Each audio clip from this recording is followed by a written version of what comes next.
இந்த காணொலியை பார்க்கறதுக்காக இந்த தருணத்தில் நம்ம சேனலுக்குள்ளே வந்த எல்லோருக்கும் வணக்கம்.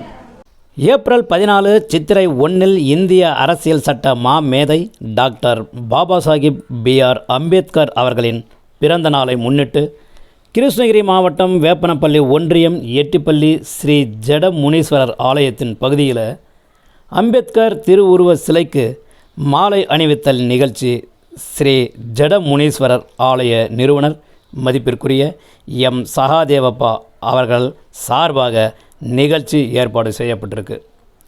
இந்த நிகழ்ச்சியில் எட்டிப்பள்ளி அரசியல் பிரபலங்களான திமுக கழக கிருஷ்ணகிரி மேற்கு மாவட்ட துணை செயலாளர் மதிப்பிற்குரிய திரு ஒய் சின்னசாமி அவர்கள், அதிமுக கழக வேப்பனப்பள்ளி மேற்கு ஒன்றிய மாவட்ட பிரதிநிதி மதிப்பிற்குரிய திரு எஸ் ராமகிருஷ்ணன் அவர்கள் மற்றும் எட்டிப்பள்ளி திரு வெங்கட்ராமன் அவர்கள், ஓசூர் திரு கிருஷ்ணப்பா அவர்கள் நிகழ்ச்சியில் கலந்து கொண்டு நிகழ்ச்சியை சிறப்பித்திருக்காங்க.